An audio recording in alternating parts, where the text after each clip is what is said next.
Oh, these are the paying sponsors for the show. If you want to sponsor the show, you can contact me for more information. Shoot me an email at neveragainstudio@gmail.com. Finishers MMA. 3761 Nicholas Street, Easton, PA. If you don't know who these guys are by now, how dare you? They do a show with me called Now We Go. Zach and J.M. Holland run 10th Planet Jiu-Jitsu in Bethlehem. They have another school in Allentown, and that's John Thor Blank. These guys are elite black belts in the game. They are doing things no one else is doing in the area. If you're looking for self-defense, if you're looking to get in shape, if you're looking to just get your life back on track, Jiu-Jitsu is for you. Check them out. You can find information on them at finishersmma.com. Zach and JM are the teachers over at the Bethlehem School. At Finishers MMA is for all of their social media. And you can check out Now We Go, which is a podcast we do every Monday. But those guys sponsor the show, and they're beasts. Go check out finishersmma.com. Sabraki Jewelry Design. Matt, I've known Matt almost my entire life, and it's pretty cool. He's got a great story, and he's going to eventually come on the podcast. He went to become a jeweler, and he went to school in California, and he got he finished with a degree as a graduate jeweler gemologist with a design in and wax in 2001. He's worked in both manufacturing and retail across the country. I've been following his story the whole time, and it's really cool watching him grow. And we talked about doing this for years, and he's finally at a point where he's working for a legit, well-known jeweler in Philadelphia, and that's D'Antonio and Klein Jewelers in Philly, and it's the city's highest-rated custom jeweler and manufacturer, and you can check them out on Yelp and Google. What Matt specializes in is custom-made jewelry and is a master at CAD design. He's worked on the finisher ring, and he's actually tried to do some stuff with Never Again stuff in the past, and we're working on projects, but we're talking about anything from can openers all the way up to an extremely expensive engagement ring, and it's cool watching him build that on CAD and seeing the design work in the background. He's working with clients from start to finish during the design and manufacturing progress to ensure peace of mind and superior quality with generations to come. Jewelers Row, quality and professional, and he's got affordable prices. He also offers repair services, jewelry restoration, and insurance appraisals, as well as pre-owned watch sales and services. All inquiries are welcome. You can check out his Instagram at sabraki.jewelry.design. It'll be right here as well. For design inspirations, call 484-426-3735. You can email him at sabrakidesign@gmail.com. All of this is connected through the Instagram account, and you can just message him if you have any questions as well. And he's setting up appointments, and you can hit him up for appointments in Philly and Lehigh Valley. And we're hoping he comes back up this way and sets shop up as well. And that's Sabraki Jewelry Designs. And thank you for sponsoring the show. All Valley Rooter and Plumbing is a one-stop shop for all of your plumbing needs. You can reach them at allvalleyrooter.net, or you can call them at 610-762-1656. They are fully registered, fully insured, and they have a 1-year parts labor guarantee. It is the plumber that we use for the show. Any problems that we've had down here in the studio, he's working on some projects for me now. He's stopped by several times. He's working on the studio above this studio. I personally put my guarantee on him. He's a close friend of mine. We grew up together. He told me the story about how he grew this business, and I'm impressed with Jared, and he does really good work. So if you need a plumber, do me a favor, do Jared a favor, call him. All Valley Rooter and Plumbing, 24-hour service. The number again is 610-762-1656, and you can get all the information you need at allvalleyrooter.net. And his social media is at All Valley Rooter on Facebook and Instagram. Rips Auto Detail. If you don't know who Rips is at this point, you are a first-time listener, but that's okay. We're going to tell you all about him right now. Rips Auto Detail, 630 North Nelson Street, Allentown, PA. Rips, he's the best. He's the best in the area. Highline paint correction, ceramic coating, and you can check out all of his work online. The best place to follow him is on Instagram at Rips Auto Detail. His daily posts of what he's doing over there. If you need your car restored, a boat restored, a plane restored, I don't care what you need restored, he will fix it. I've seen the guy bring things back from the dead. I've seen him work on clients' cars that are just continually bringing them in to get kept up with. He has a ton of different packages, and he can find one for you. So that's Rips Auto Detail, 630 North Nelson Street, Allentown, PA. You can follow him at Rips Auto Detail, and you can get a hold of him through there as well. If you go onto social media, it's going to have his number and further information on how to get to him. I'm telling you, follow the social media. Give him a follow, show him some love, and check out what he's doing. He's high level, and he's one of our favorites over at the show. So check him out.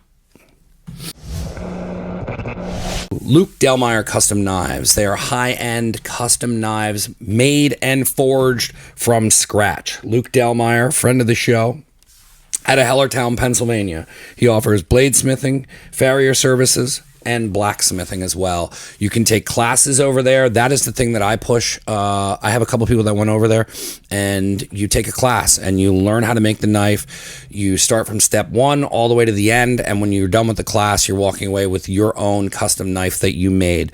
The classes fill up pretty fast, so I need you to go over there and check it out. You can get all the information on classes and his custom knives on www.lukedelmeyer.com. Custom knives, classes, and more. Check him out. Follow him at Luke Delmeyer. Instagram's where it's at. All of his stuff's on there. He's got videos. He's forging constantly. He's been on some TV shows, and he's a friend of the show. So go check him out. It's Luke Delmeyer Custom Knives, farrier, bladesmith, blacksmith. Five and Dime Easton. Local skate shop in Easton, Pennsylvania, 140 Center Northampton Street, Easton, PA. You can call the shop at 610-393-7448. They carry a lot of local brands, and they carry Fucked as well. They're the only ones that actually are allowed to sell the Fucked clothing line in stores. So if you're one of those guys looking for stuff you can't grab anywhere else and some custom things, it's in that shop.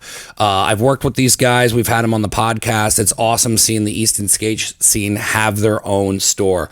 The store itself, it's super cool. It's skater friendly, skater owned, and you got to go in and check it out for yourself. Then that's 140 Northampton Street, Easton, PA, and check out the sales they got going on. Like I said, a lot of local stuff in there. We're gonna collab on some stuff. I'm really glad to have them as a sponsor. It's awesome to see the skate scene in Easton have their own spot. So take my word, you got to go in, got to check it out. You can also check them out online. So it is 140 Northampton Street, Easton, PA, and their number is 610-393-7448. Check them out. Give them a follow at Five and Dime Easton on all social media platforms. BTG Blasting. Back to Glory Blasting. Why is it called that? Because this guy's bringing stuff back from the dead. Old decks, siding, anything you need. You got a business. He does commercial and residential pressure washing. This guy's got the equipment to give you the best look possible. You got a little one at home, it ain't doing it. He's bringing it all over. He's bringing it over, and he's knocking everything down, knocking the mold down, the dirt down. I've seen his work. He's done stuff at my parents' house, and he also just started doing virus disinfection. So if you have a business and you need it disinfected because of the coronavirus and all that, he has taken classes and is completely certified. He is now doing this studio monthly, and I can't thank him enough. I have guests that worry about things going on down here. We are now fully disinfected, and that's because of Back to Glory Blasting. It's fully insured, and it's commercial and residential pressure washing and virus disinfection at this time. You can reach him at 484-241-1711. You can also email him at btgblasting@gmail.com. Check them out. If you guys need any projects done, it's still summertime. You can get your decks redone, your siding redone. You got a party coming up, hit them up. If you got an office, you're running a kitchen. I know a ton of people that own kitchens. You can have it disinfected monthly for a fee, and he comes out and does it monthly. So you can, it's take all your worries away. and just get this stuff done for the disinfectant, especially the way times are now. So that's BTG Blasting, and we thank him for being a sponsor. Glenn Honan, Legacy Landscaping. If you don't know this name, you are not from the area. Glenn is a really good friend of mine, and he just got a new landscaping company back up. We did some apparel for him, and it's Legacy Landscaping. Glenn is the best in the area for landscaping. He's been doing it almost his entire life. I mean, before I was doing any of this, I worked for Glenn, and what he's doing now, it's awesome. It's awesome to see him back in action getting landscaping done. But he can cover all of your landscaping needs. You can follow him at Legacy Landscape, and you can reach them at 610-533-3669. Any questions you have with outside projects, whether you want to do hardscaping or you're looking to put in a pond, put some boulders out in the backyard, have some steps coming up, this guy can handle it all and more. There is not one thing that they're afraid to tackle, so you can reach them at 610-533-3669. What else can I say? He's a good friend of the show, and thanks for being a sponsor. Crawlspacerepairs.com. This is obviously for crawlspace repairs. What's crawlspace repairs? It's all the things that you don't want to do at your home, and you should hire them to do it. They are a family-run business, and they have over 120 years experience. They are specialized in crawlspace repair, encapsulation, and waterproofing. They provide exceptional workmanship and the highest quality materials. They have highly skilled technicians. They are also bonded and fully insured. They always provide free estimates and lifetime warranty for all waterproofing jobs.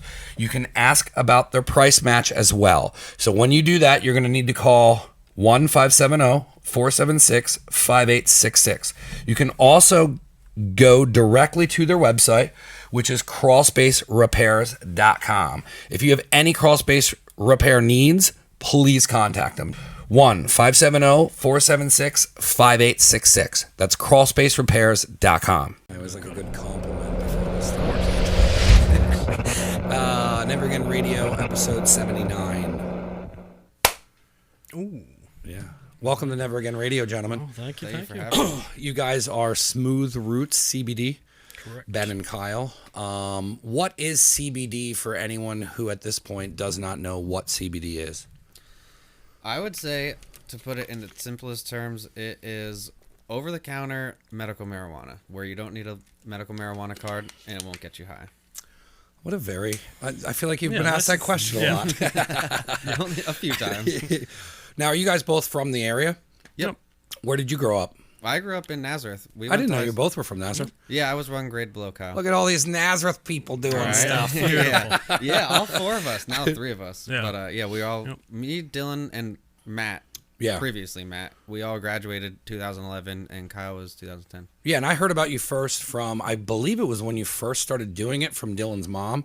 I was at the townhouse, and I was telling her what I was doing, and she's like, you should have my son's company on. And she was saying that, like, he did a couple news interviews, or one of you did. So, like, when did you actually start the idea of even doing CBD? Because that back then, that wasn't as popular as it is now, and most people from Nazareth get stuck in this town and they don't follow ideas outside of the area. Yeah.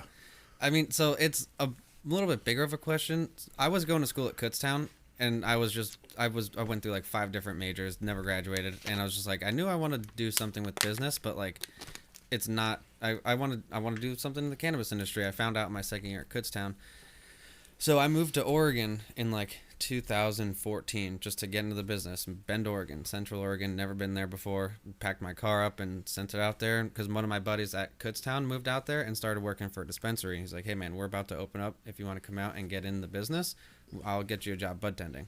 So that's what I did. I went out there and just learned the business, learned everything about it. And then I left that company in 2017 and took a job. I took a job as the director of production sciences for this private equity company that bought a brand it was a topical and tincture, THC and CBD line of products.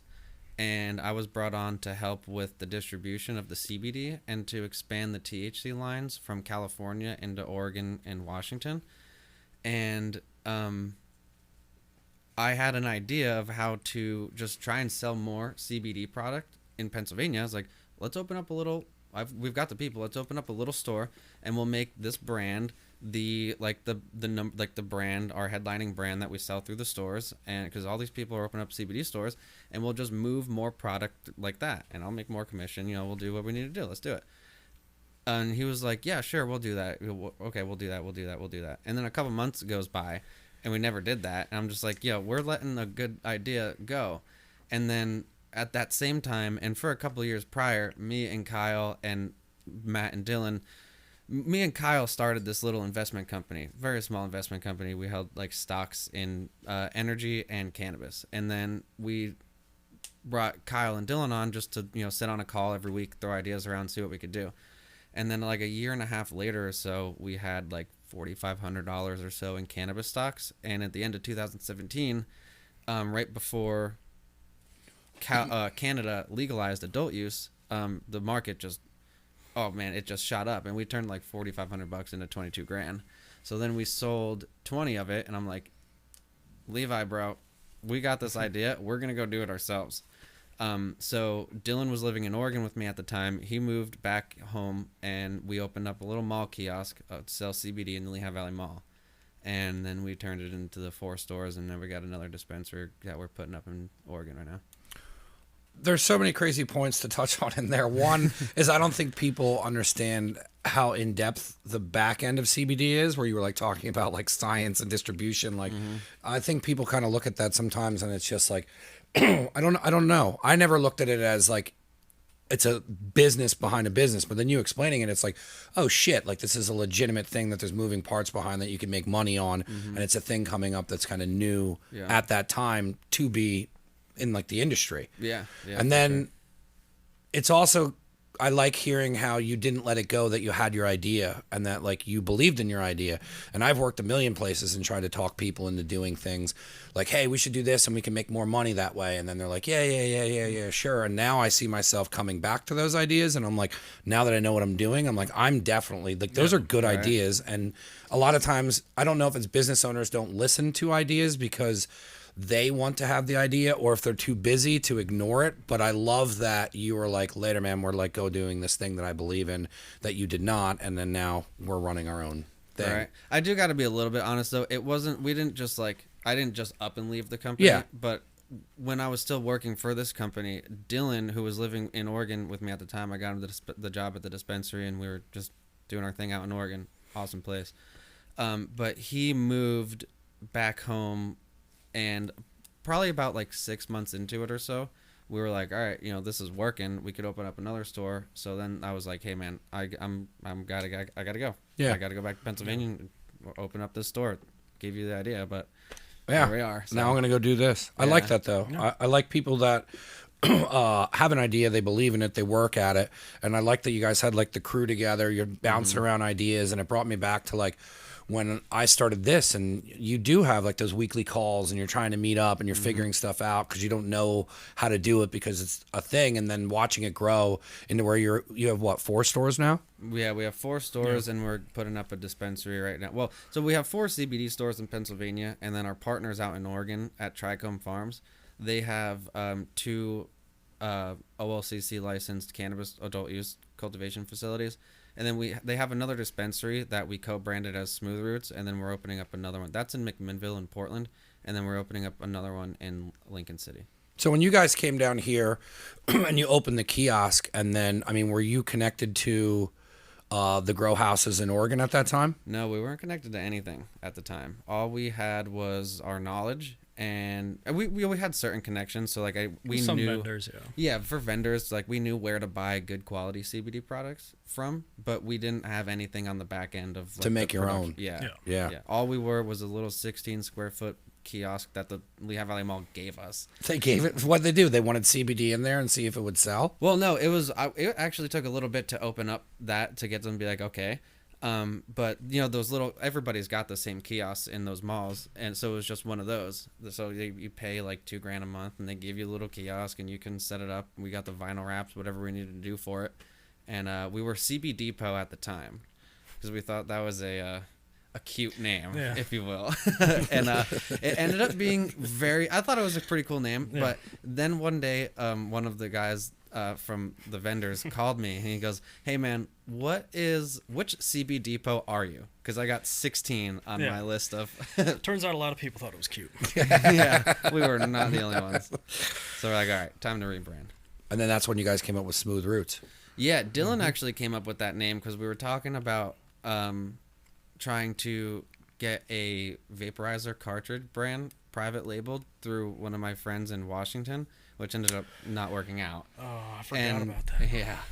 And It's fun to peel back the onion. Yeah, right. I actually didn't even that's Sam, man. That was I don't ever think about Tricky that. guy. Big tricky. But it was Smooth Roots was just one of the names that we were throwing around about the cartridge line. And then we brought on this guy Dennis to help build out the website, and we were talking about rebranding, and he's like, "Why don't you just make it Smooth Roots?" Yeah. And we're like, It's a great Sure. name. "Yeah, like you're probably right. Let's do that." Yeah. Yeah. And then you guys stuck with Smooth Roots. And at that time, you still Yeah. only had one kiosk? We had two Might at have that had two. time. We had the one in the Lehigh Valley Mall, which we ended up getting kicked out of, and then we went to the Palmer Mall, and then I moved down to Jacksonville because that's where my parents were, and we opened up a store in the Avenues Mall in Jacksonville, Florida, and then we also got kicked out of that.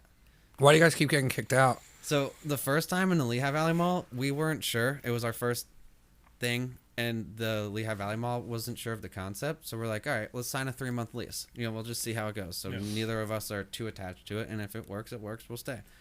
So we get in there and start ripping off the bat. The first month we're doing good, profitable, making money, and a little bit, but it was going good. But then the vaporizer shop in the mall caught on, and they weren't selling any CBD. And they were big. They had like 20 or so locations, so they had more sway. And with Simon Malls, too. So they had more sway with the mall. So they went to the leasing agent and basically got us kicked out of our lease. And the lady didn't even shop the lease, tried to get us to pay more. She didn't even do anything. She said, okay, You're right. once they're done, you're out, and then you guys can come in. So that's what happened. So we're like, all right, what are we going to do? I did not at least want to open up in the Palmer Mall. No. Definitely did not. Worst case scenario. Yeah. Can you pull the mic just a little bit Oh, yeah. closer? I did not. Is that what you wanted, Ben? All right. I was not wanting to open up in the Palmer Mall just because the Palmer Mall. Yeah, the Palmer Mall, I feel like that's I don't know, there's the one across from Lehigh Valley Mall. But the Lehigh Valley Mall, I feel like they branded themselves with the outside area. for sure. And they brought people who didn't want to drive to the Promenade to Yeah. the Lehigh Valley Mall, and then they put the restaurants out there. Because usually when I go to the Lehigh Valley Mall now, like I don't do a run on the inside. I'll just kind of stay on the outside. But they made it, they breathed life back into it again. Where the Palmer Mall, I feel like I don't even know what's left there. Not much. And after coronavirus, there's like 9 stores that left. Yeah, It's because I mean, crazy. Amateur left I think a couple years ago. Yeah. They left a while ago. Yeah, 5 years ago? and like the guy was like, he was trying to get better deals and was going to move like around and was like, look, I'll work with you. And then the guy was just a dick. And then he was Yeah. like, all right, I'm out of here, dude. I'll just go Yeah. do one store and another mall. Yeah. Yep. Yeah, they still have their Westgate store. But so that's how we got in the Palmer Mall. And then the Jacksonville, we got kicked out of there because same type of thing, but on a bigger scale. There was this company called Seventh Sense, which was owned by Designer Shoe Warehouse, came in and got a national contract with Simon Malls and opened up like 250 or so in a year. And now we actually just got offered one of Seventh Sense's spaces in I forget what mall it is, down by a Philly area, because they expanded too fast and couldn't keep it under control and ended up failing. So now they've got like all these kiosks built out in all these places. Well, I was going to say it's almost a blessing in disguise that you kind of got forced out because now none of these malls, I feel like it was going to be tough to keep them open, but now after Corona, it's like who Right. knows when the fucking mall will even be back. Oh Yeah, yeah, it's definitely a good pivot to get away from kiosks. absolutely. Are you still in the Palmer Mall now? Mm-hmm. And then how long are you in there for? I wish this fly would hang out the whole time. Right. Fuck out of here. Trying to open the goddamn door for some air, and this is what I got to put up Right. with. We're moving studios. For real. We our lease is up there in December, but now we seem to be doing a lot better coming out of coronavirus, and we got one of our employees back in there, and the numbers have been doing well. So Cool. we'll see what we need to do. Yeah, because I mean, if you have clientele from that area Yeah. that's just coming there to buy CBD, you're not Yeah. you're picking up clients, not mall shoppers. Yeah, for sure. Yeah. Yeah, it's definitely getting back to where it was. But it's an even bigger blessing in disguise, even regardless of coronavirus, because when we got kicked out of the Jacksonville mall, that's what really kind of got us into the partnership with Trichome Farms and how we opened up our actual storefront in New Hope, which is a crusher. That store does well. When he told me you were in New Hope, I was like, that's the perfect location. Yeah, so that was pretty solid. And then same type of thing. We opened up a store in the Christiana Mall, and they never kicked us out, but they just got really like, they tried to control like everything that we were doing, and the rent was ridiculously expensive. But they ended up coming in. They were trying to tell us that we couldn't sell the flower, we couldn't sell edibles or anything like that. So I was just like, all right, at the end of our lease, we're done. We're out of here.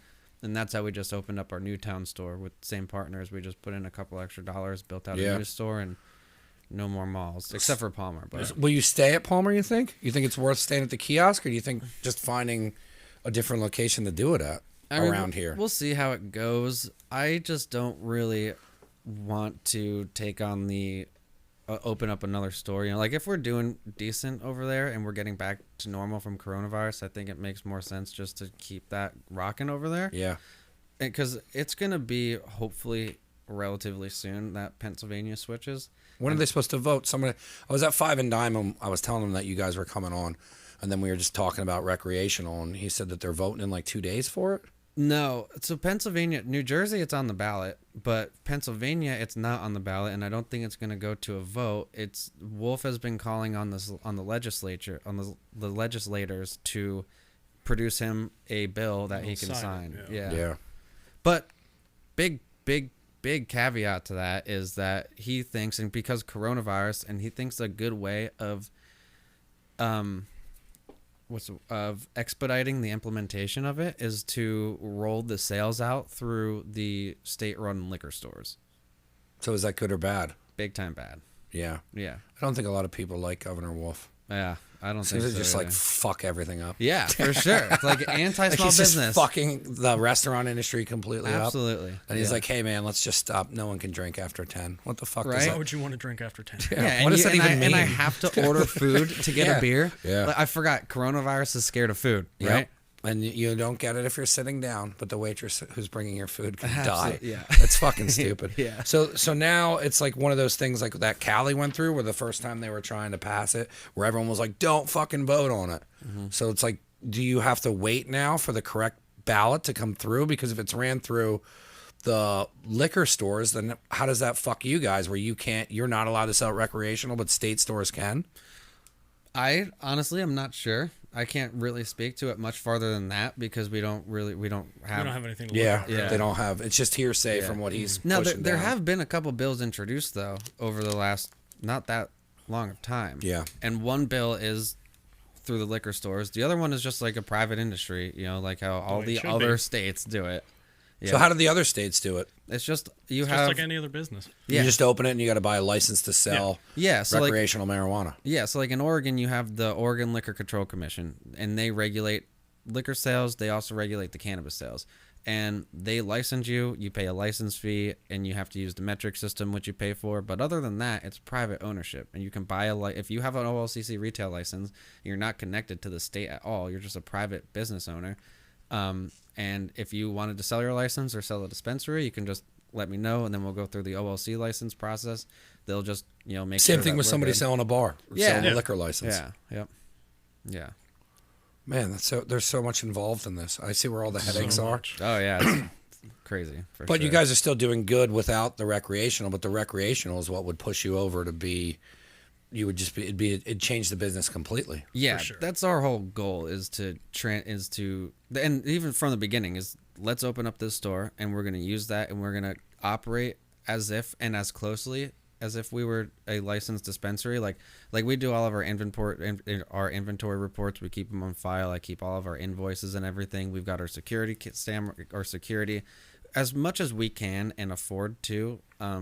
We operate as a dispensary, and that's just to kind of show the state. Be like, if they do or implement a proper system. Be like, we've got licenses in Oregon. We've been doing this for literally since 2001. Our partners from Trico have been growing weed under the medical marijuana program since 2001, and I've been doing it since 2014. It's like we've got many, many years of experience. So you're just ready to go. We're just ready to go, yeah. And then they would pass anything, and as long as they don't screw you on whatever, and you guys can do it like the other states do, then it's just like you're already set up to have it funneled into your stores, and then it just boom changes your business drastically. Absolutely, yeah. And people already come to us over the dispensaries because like me and Dylan have more knowledge than probably 95% of the bud tenders in the dispensaries in Pennsylvania, and a lot of the consumers are starting to realize that, so they'll come to us. Because you guys worked in the industry before you even started doing this. Yeah.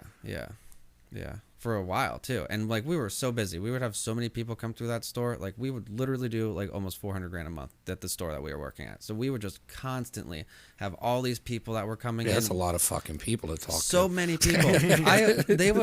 I literally signed a waiver to the company saying that I don't want to have a lunch break. Like I'll order food, and when it slows down, I'll go out in the back and eat it. But we would be bud tending sometimes from like noon to 10, nonstop all day. And we were at the Bite of Bend or at something like that earlier in the day from 9 to 12. It's probably like working at the Apple store when the new iPhone comes out. Yeah, for sure. Yeah.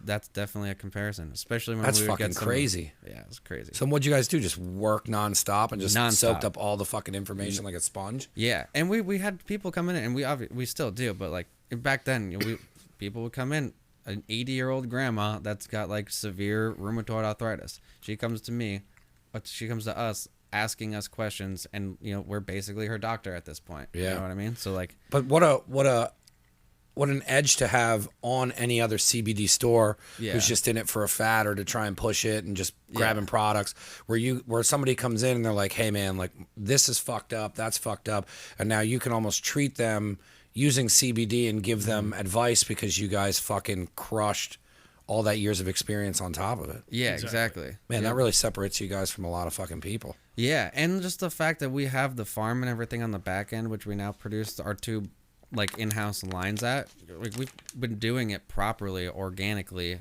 and compliantly in Oregon for years and years now. So it's really easy to like extrapolate that into the CBD world because it's the same thing.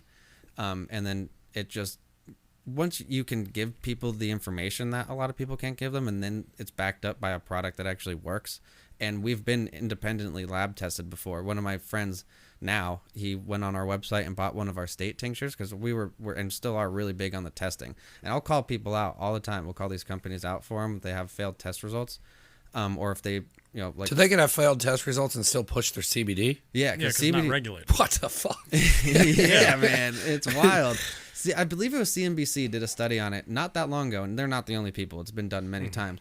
But they bought like 75 different products from CBD stores like us, gas stations, and 50% of them didn't have the advertised amount of CBD in them at all. Like a company would claim that they're a full spectrum tincture, it's 1,000 milligrams. We go independently lab test it, and it comes back it's 500 milligrams, and it's isolate based. And the difference is big time because in an isolate product, all you have is CBD. And in a full spectrum product, you have a slight degree of THC, and you can have a mixture of like 6 or 7 other different cannabinoids and terpenes, which all have a very synergistic effect on how it's going to work with you. And especially the THC is the real big important part there, is how physiologically the CBD and the cannabinoids get taken to your body and used. THC is basically like the bridge of that. And if you're selling something as a full spectrum and it's not, you're misleading people and you're charging them a premium for a product that they're not getting, and it's going to just turn them off from the whole industry because they're like, oh, this is just snake oil. Put that down as a promo, Ben. Mark that time. So that's why, like, if you buy a vape pen from a vape shop and it comes with free CBD and you use it, and I'm like, oh, that didn't feel like it did anything for me. Yeah, I mean, a lot of times. Shit. Yeah, it's ridiculous. Absolutely ridiculous. Yeah, And but then, see but that's why I wanted to have. I've been trying to find CBD for my old man. He's got fucking arthritis, and the jiu-jitsu guys were moving stuff out of there, and he tried it, and it was like a topical cream, and it helped him out a lot. But then I want him to move into something that would be like tincture, and something would be a little bit more legit than just getting some athlete cream. But I don't fucking know anything, and but I also know that what you're explaining is there's plenty of companies that are like, use our CBD, and they're just slapping a fucking sticker on it, and it's dog shit. Yeah. For Happens sure. a lot. Happens a lot. 100%. Like, there's a lot of just big companies out there that just private label the same product, same everything, same formula, and then just thousands of brands buy it and just slap their label on it, and there's nothing different about it. Yeah. Oh, what the fuck, dude? Yeah, and then you look at it where you guys are like building this business, and like it's hard to explain, but like not a lot comes out of this town. So to find people who live in this town and are now doing this stuff, which is one of my favorite things to highlight, but like you guys are like putting in the work. You're doing all this shit. You're trying to wait for like legislations to pass so your business can be what you want it to be, which is bigger than it already is now, which is further than, there's people who wouldn't even have taken your business this far, let alone waiting for a law to pass by some asshole. And then who's telling you what to do with your business. And then like you guys still want to push it that way. And then you have other companies who come in here and push you guys out of your fucking kiosk and are just doing it wrong, fucking up the whole industry, robbing a bunch of money from people, and then giving the idea of CBD a bad name. Yeah. So perfect example. That designer shoe warehouse company, 7 Cents. Now that I don't believe they're a company at all anymore. But first of all, would you ever buy a medicine or a medical grade product from a shoe company? No. Absolutely not. And then a lot of people did, apparently. A lot of people did. Well, yeah, but then they So what, they sold shoes and then they moved CBD into their shoe store? Well, it was designer shoe warehouse. It's just like they're yeah, I see what you're saying. Yeah. They just started a new brand because they're like, oh, CBD is bumping. We're gonna do it. You know what? We need to get our hands in. Yeah, CBD. Exactly. Black and white. Everyone's smoking cigarettes in the meeting. Yeah, right. And then when I went up to the store that they had in the Christiana Mall, and I always grill people. I was like, let me see your test results. If you're legit, like you say you are, let's see your test results. Yeah. And so in Oregon we test for, I forget what the exact numbers are now, but you have a cannabinoid panel, so we test for like 15 different cannabinoids, and then you test for pesticides, and I think there's like 50 or like 70 different pesticides that you test for, and then there's a similar amount of residual solvents that you test for, and then also mycotoxins and heavy metals. So what you're required to test for in the OLCC market and in any state regulated cannabis market. So there's a couple of them on those lists that are really bad. And one of them, I forget what the exact name of it is now, but it was in a product, Eagle 20, which has been, like banned from using on anything because the pesticides are really bad for you. They had over the parts per million amount of what would be, deemed not okay in Oregon. They were significantly over that, and then they were also 2.5 times the level of what the EPA deems safe for mercury ingestion. In every one of their CBD products, because they have one base, concentrate that they use in everything. So they're like, we have one base, one isolate test result. It's what we use in all the products. So that one test result stood for everything that company sells, and it had 2.5 times the level of what the EPA deems safe for mercury. And then that's still available on the market. Mm-hmm. I believe. I don't know if they're still. If the company exists. But it's crazy that. But that's all over somebody the place. So all these companies can push terrible CBD, but then it is, no way are we fucking around with marijuana. Right. No fucking way. But let's fucking put, because it's here's easy. some mercury. Yeah. Like, what the fuck? Yeah. CBD is easy, and you don't need a $100,000 license, or in Pennsylvania, a liquidity requirement of $2 million, which for designer shoe warehouse is a drop in the bucket. But for all these other people, it's so easy just to get into CBD. Like the store in Oregon, the OLCC retail license, $100,000. It's not like some people can just come up with that, but a lot of people that are just starting CBD brands, it's just a lot easier to get into. But then you have the issue that when these people do that, they have not run actual cannabis companies, so they don't know what to look for. Yeah. So like before coronavirus, if you remember all those people dying from vaporizers and just like faulty vape pens, the two big issues was people were using vitamin E oil, which when you vaporize that to a certain temperature, it turns it into vitamin E acetate, which is really bad for you. I don't think enough people realize that there's a temperature and a temperature control on fucking pens for a reason. Yeah. Right? Yeah. It's crazy. It's just people Burning just hot, baby. Yeah. they just Why does this taste like butane? right?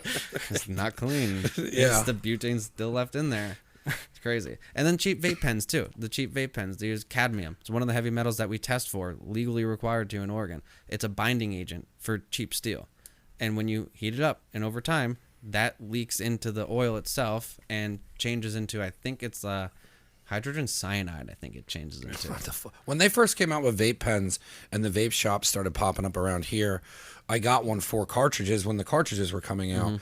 And then the pens weren't cheap. And then now it's like you can go into a fucking shop and it's like, I'm like, hey, I'm looking for this specific pen. And they're like, we don't make those anymore. The ones, the thing you're looking for is they're over here. They're $5. I'm like, what do you mean they're $5? Right. What? I don't want to pay $5 for this. I want it to last longer. I want it to be something that I can use. And then they're like, oh, well, here's the 75 one. And it's a robot dick and there's 10 fucking controls on it. Right. I'm like, dude, I just want something middle of the fucking road. Yeah. I think it's hard to find a good fucking pen anymore either. Yeah, for sure. Yep. It's just all cheap imported stuff from China. But yeah, that's why with our clothing, like, and especially after all this coronavirus stuff, I'm like, let's get stuff that's American made. No, that was the first thing you said. You're like, what can I do? And what's funny is I have to look into it. Yeah. Like, it's crazy that stuff isn't bought and made here because it's just cheaper to do it everywhere else. Yeah. When you guys made your own strain of CBD, because that's what you're doing now, correct?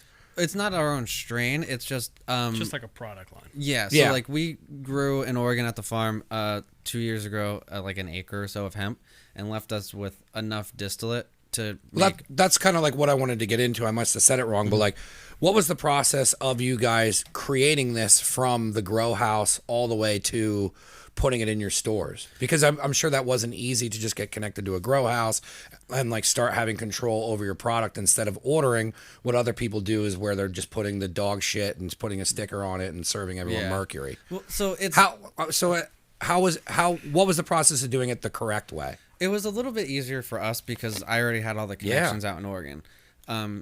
So one of my buddies who did a lot of purchasing for a dispensary knew Trichome, and Ted, my partner there, and Zach, we had already gone snowboarding a few years prior, so we knew each other. And my buddy Dante, when we still had our store in Jacksonville, was like, hey, Ted and Zach and Trichome, they've got a CBD line. If you want to pick up some products from them, it's good stuff. So that just ended up, like we just started talking. We got on the phone one day and we're like, yeah, man, we're moving a store, and if we could just partner up, and that's what we did. And then 2 years ago, they grew an acre of hemp and left with enough distillate. So like you grow the hemp, and then you harvest it and everything, and you have your buds. And this is actually where a big issue comes in, because a lot of people will use biomass that is from industrial grade hemp. And doesn't have much of a cannabinoid content versus using the actual buds, which have like the resin content and where the actual cannabinoids and all the good stuff is held. So once you have that bud that has everything in it, it has to go to an extraction process. And we create distillate from the buds. So you go from the farm to harvest to the buds to extraction. And then you have just like these jars of distillate, which you can use in anything. And then at that point, we just rent a commercial kitchen, go in there and mix it up. Honestly, it's really easy to mix them up. And we just package them, label them up, seal them, and ship them over to the stores and sell them. How long does the whole process take? If we're not talking about the cultivation process, because that part takes months. Yeah, I was going to say, well, that's what was the cultivation part is like, is that seasonal? Is it certain specific times you can do it?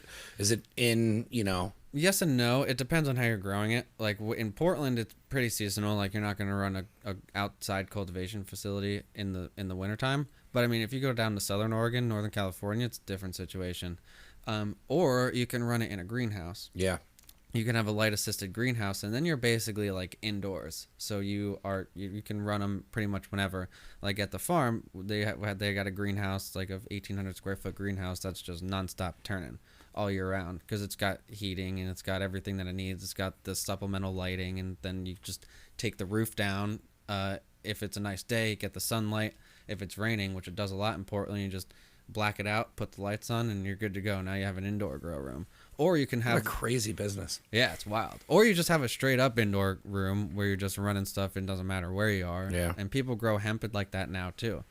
It's kind of crazy. People growing hemp indoors, but like the grade of hemp that we get samples of, and we're gonna pick up a couple pounds. It's like it would trip me up, and I know what I'm looking at. I'm like, whoa, that is good. Like that's some good stuff. It's good stuff, even though it's grown indoors.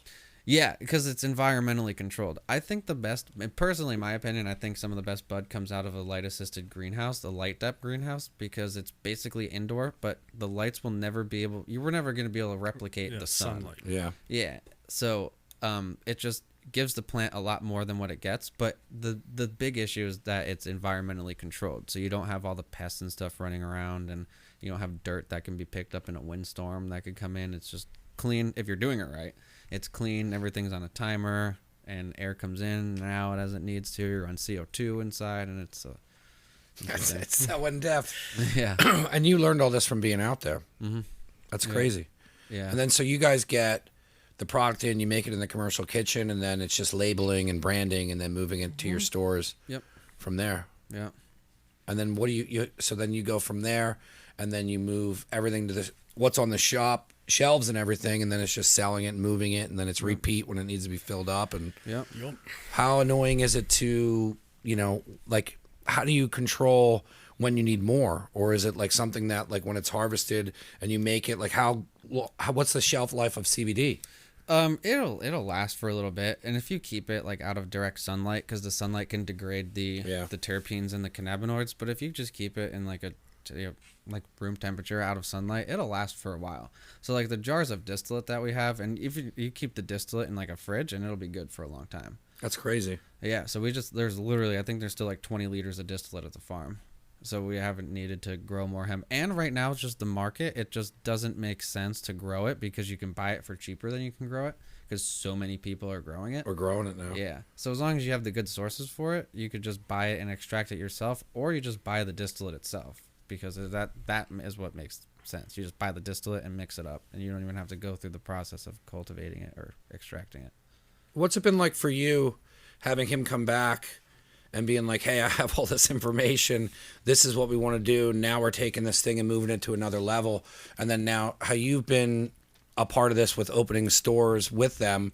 Like, what was it like for you to have everything kind of change to where this turned into a serious project and not like a part-time job? Well, it's kind of great. I mean, it's always what we wanted to do. We've been talking about this for, 7-10 years, starting something in this. It's the best stories. Yeah. Yeah, we've been talking about it for a long time. Yeah, so he came back and was sort of a blessing. I really liked what I did. I did residential renovations, new construction, that sort of thing. So when we came over and we started building out stores, that was my role. I sort of like physically built the stores. Obviously, we had. Yeah, that was when Brian was helping you do that. And so we go in and renovate the whole store. They'd bring the knowledge, we get the product, and get retail people in, and stores essentially run themselves. So right now, you're running your own store? Yeah. Yeah, I run the Palmer store right now. We just brought Shannon back, so she's kind of transitioning back into that role of manager. Dylan runs the Allentown store. We got Dave down in Newtown. Where's the Allentown store? Is that kiosk as well? No, that's a storefront. It's actually right next door to the PP&L Tower. All right. Yeah. You know the old Freeman Jewelers? I think so. Yeah, it's right there. That's where that used to be. Mm-hmm. Yeah, How's that store doing? Because there's a good. decent amount of foot traffic that comes through there with the PP&L Center. Yeah. Well, probably not now with. Yeah, not now. It's really good. It's in more of like a business district, so it's really good Monday through Friday. We're closed there Sundays because it's really pretty much dead down there. Yeah. But where do you guys see this going? Where do you see the CBD industry going outside of like, let's take out the recreational part, which what's going to happen if that goes in. But where do you see yourself growing CBD further than it is now? I mean, well, after listening to you, definitely have a leg up on the knowledge of how this all works. And I'm interested to even try your stuff because I've tried so many different ones. It's hit or miss. Right. But then with you having that knowledge there, are you guys going to look to open more stuff out of here and make that recreational, or keep growing in the area? Like, what are your plans for, leveling this thing up without recreational? if nothing went recreational, we would. What I tell people is if we didn't have any plan to swap these stores, that we wouldn't even have any retail stores, just because the overhead and everything right now is a lot. And they're doing good and they're making money and coming. Do you have an out of online coronavirus. store as well? We do, yeah. Yeah, awesome. Yeah, like if we were just CBD, we would do it all online for sure. But the whole goal is to get into the recreation. But like where it's going, like down the road, I think it's all gonna get combined. Because like in Oregon, you can just walk into any store as long as you're 21, and they've got stuff that's like 80% THC in the cartridges or in zero CBD, or they've got the opposite. They sell the hemp derived CBD products in the dispensaries in Oregon too. So it's kind of just like a one-stop shop. If you want CBD, you want to get high, you want something in the middle, like a 1-to-1 or 2-to-1, which is beneficial for different people for certain things. Then they've pretty much got it all across the board. Now, do you mess with do they push CBDs out of like the medical marijuana locations? Like, do you have to be licensed? Like, if you wanted to sell your stuff online and there was a percentage of it that had THC in it and it also had CBD in it, do you still have to have like the recreational or the medical marijuana license to move something like that? If it's over 0.3% Delta 9 THC, then it's classified as cannabis. Yeah. And then that's where, so you guys can't do the hybrids of the CBD, and you can't not right now. Until we it's like being handcuffed. Yeah. There's so much you guys can do. Yeah. And so much you would bring to the area. Right. Yeah, that's why we're doing everything out in Oregon too, because there we can get into it. So we got the brand and we got the partnership. We got and then you learn everything you need to do for the stores, and then as soon as these idiots are done doing whatever they're doing, then it's just. But I think that's like a missing. That would be so huge to the area to immediately open up recreational stuff like that. But then you guys also have all the fucking knowledge because you're doing it somewhere else, and you're going to get your pop-up shops that come and go, and it's just stupid people doing the stupid things they do with CBD. But you guys are already set into these areas where it would be so much information, and it would be the correct people to fucking do it immediately. Right. Yeah. That's got to be so frustrating to be that fucking handcuffed. Yeah, but we were expecting it. I thought Pennsylvania was going to take way longer than this, but then we had coronavirus, so that kind of. I can't believe Jersey went first. Yeah, well, Jersey. They've always been supposed to. They were supposed to approve. It's been on the ballot so many times in New Jersey, and it always gets voted down. It's a close vote, but it always gets voted down. So hopefully this time's different, because now everybody and all like people who are more like conservative and Republicans who see it as like, the devil's lettuce. Or they're also seeing the major holes in the budgets and financial projections for the state because of coronavirus. It's crazy how much it's changed from even how my parents talked about it to where it's now just like a socially acceptable, like everyone's like, come on already, like what the fuck are we waiting on this? And it's still just not going in every state, and it's crazy. Yeah, it really just exemplifies how politics really fucks up what the people want. Yeah, that's insane. How do you think that gets changed? I mean, do you think that people are going to have to be, like, do you think you're going to have to be, like, voice to people like they did in Cali? Where, like, hey, like, you need to fucking vote on this. Like, do you think that happens to happen around here? Or do you think it's going to be It's a bit of education for sure, and that's something that we try and touch on too. But if we could vote on it, that would be cool. But it's not going to go to a vote, I don't think, in Pennsylvania. I think it's just going to be he's going to sign whatever they like Vermont did that too. It was all legislator initiated. Now is Vermont fucked up? Like you said, that PA would be fucked up. They're pretty good, I think. They're pretty good. Yeah, it was also for medical, not for rec. Yeah. So there's only 600,000 people in that state. So it's like I don't know if they can fuck it up. There's like not many people. Yeah. But I mean, I haven't heard anything bad about it. I do hear so much bad stuff about New Jersey and Pennsylvania systems though. Like nobody can buy flour. They never have any flour.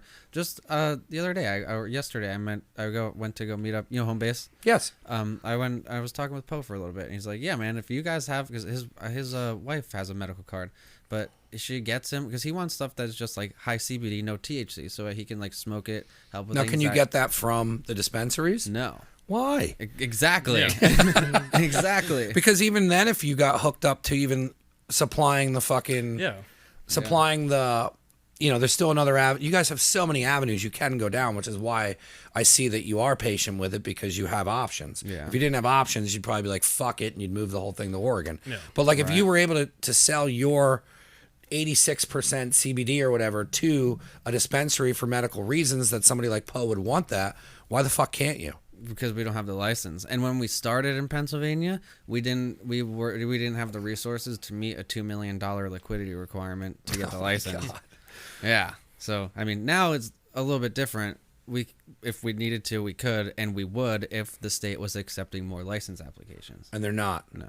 So what we're going back, I'm sorry, I changed it off the little course a little bit, but you were saying that he was trying to get something and couldn't, so like the dispensaries aren't even. Oh yeah, they it's don't just even have, it doesn't serve what a lot of the people go to get medical cards for. And in New Jersey, same thing. My aunt, I get her stuff, when she needs, because she got diagnosed with peripheral neuropathy a little bit ago, and she's got like a slip disc in her back and stuff, and stuff wakes her up at night. She barely sleeps, so I get her these indica THC based gummies. They're amazing. They're only 5 milligrams a piece. I love gummies. They're so awesome. They're my favorite things. But she eats one of them, and she's like, she never sleeps better than that before. Yeah. So she's like, awesome. I'm gonna go get a medical card for New Jersey, and just tell me what to get, and I'll go there and get it.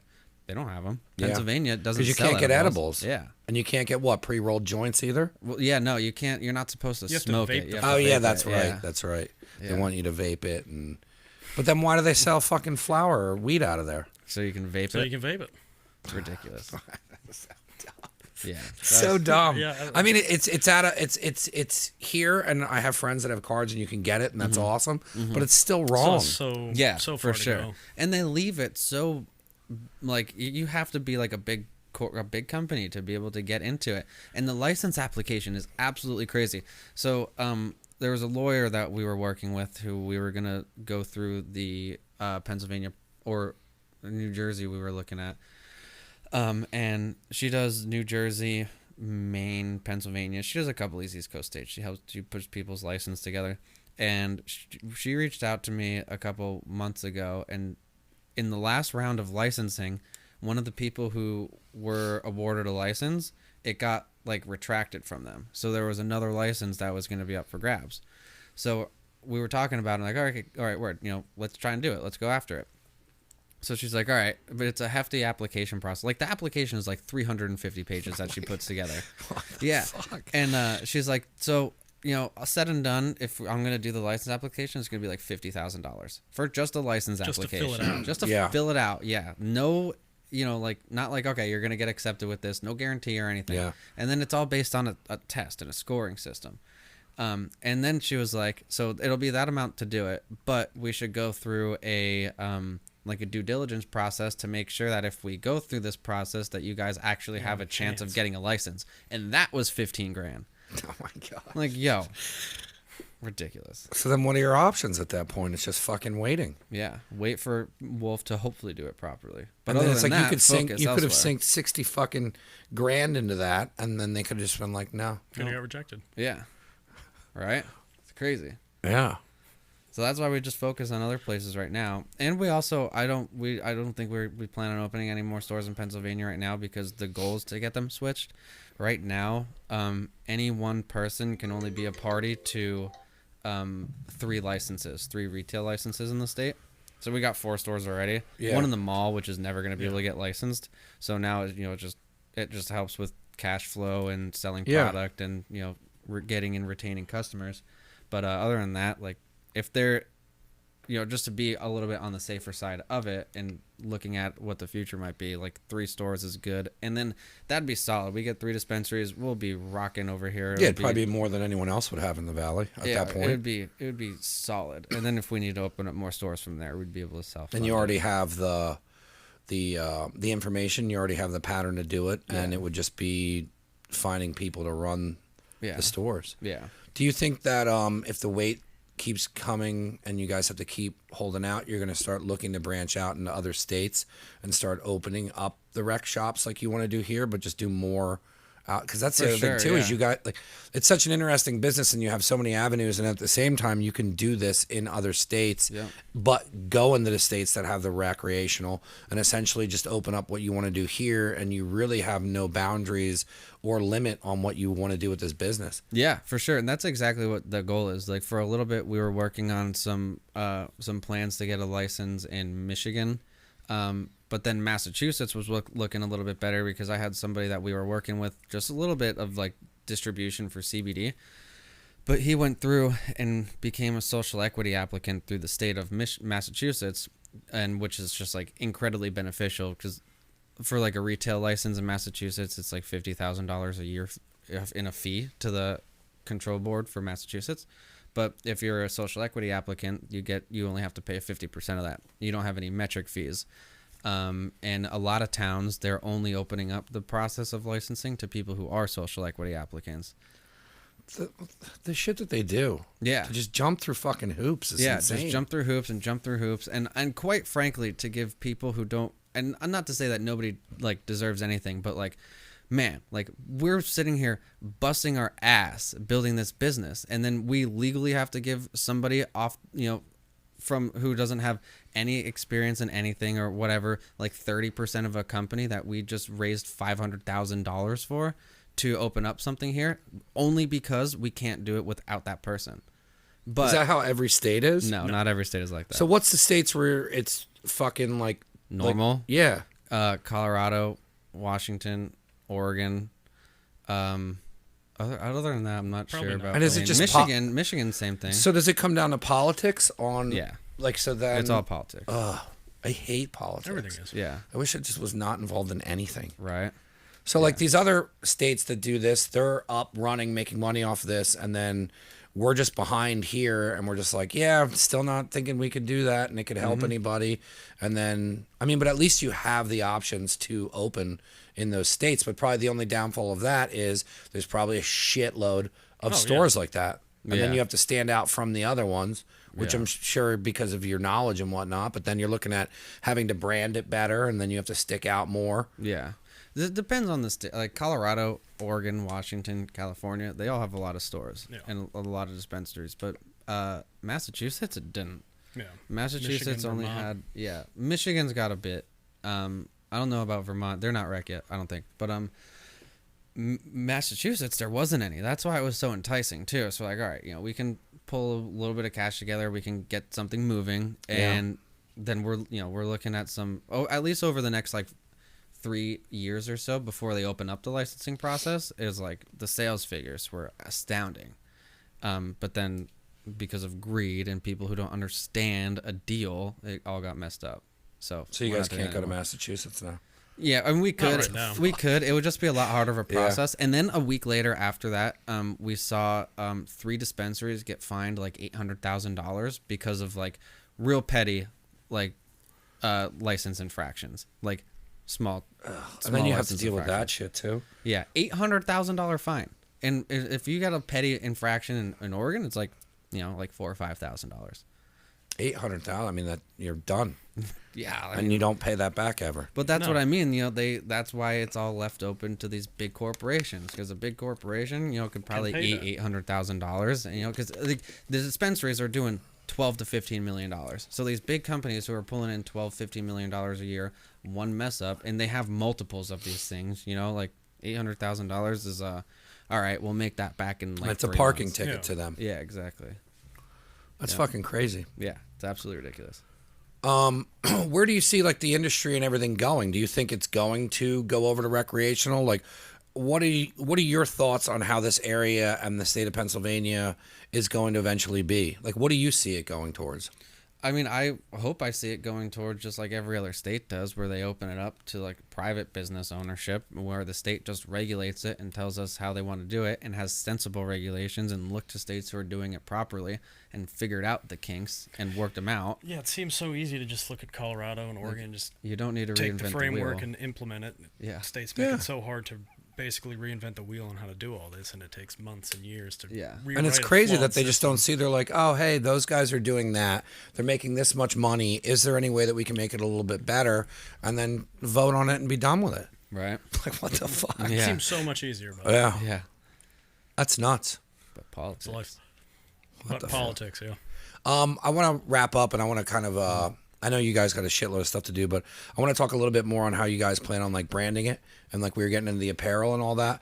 I think it's important to talk about stuff like that, where you can grow a business in other avenues and branding it. And when he sent over the logo, you guys got some really cool things. Like, first of all, the name's fucking it crushes. Like, it was really cool.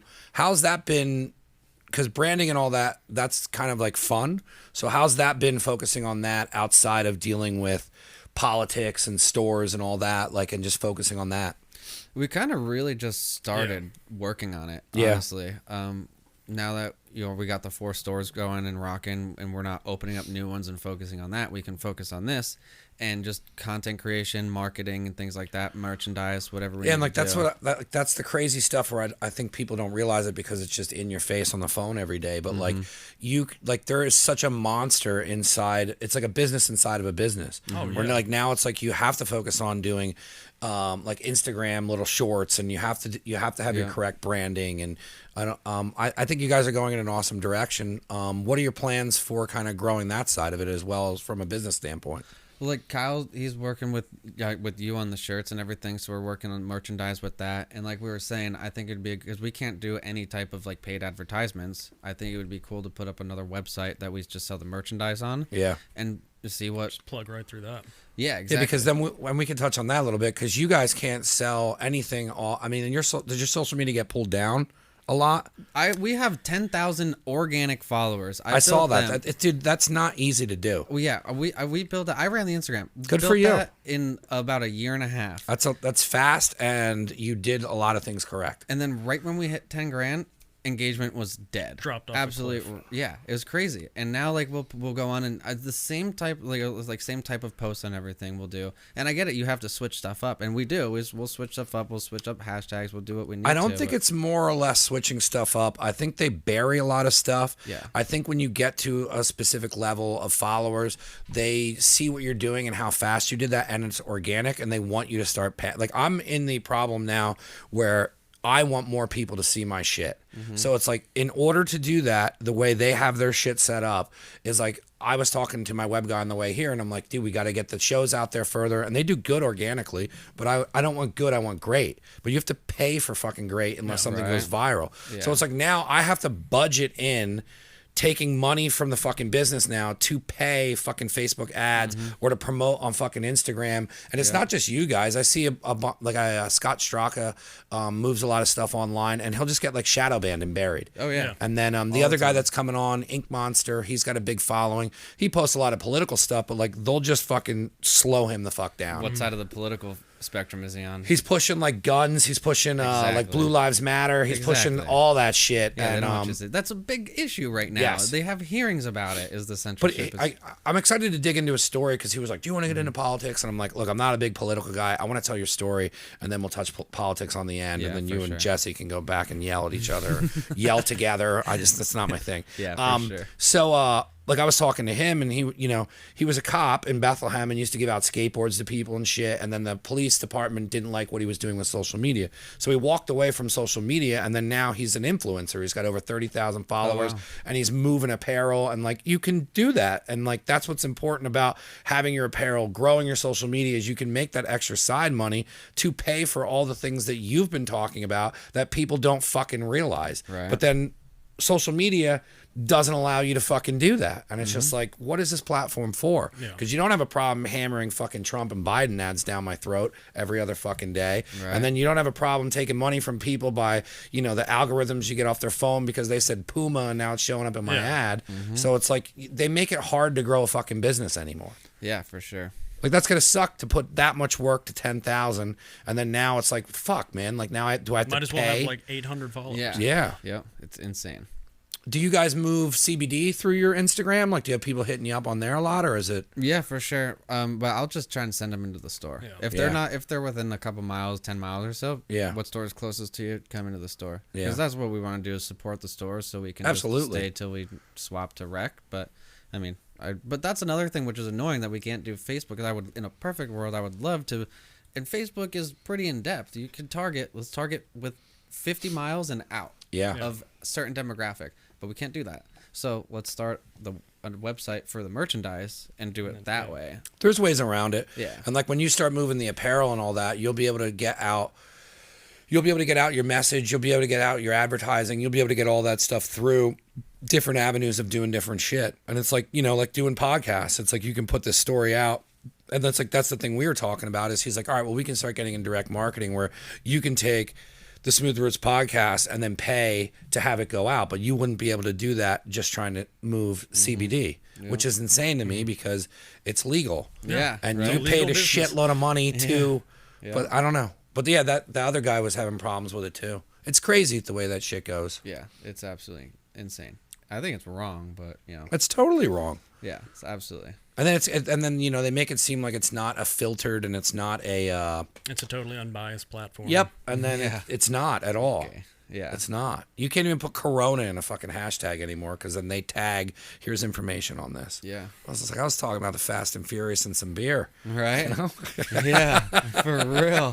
But I don't know. I want to thank you guys for coming on. I want to give you a chance to push a bunch of stuff. I'm excited. You guys have an open door to come on whenever you want. No, we if you guys appreciate open up a store, I was talking to him, or maybe we could do some stuff down at the New Hope store. It'd be cool to do that, like film some stuff in the summertime. Definitely. And I don't know. I can definitely help you get some content done where you can push it and still advertise your business behind a fucking sexy commercial or fucking some cool social media stuff. Yeah, no, I think we should definitely keep the communication open. And Absolutely. I really want you guys to meet Dylan because Dylan he's got all the right ideas and everything. And he's in town still, right? He lives in Allentown, but his Alright, mom it's is still still close. there. Yeah. His mom, he comes back like every morning or almost he'll come back over No, here.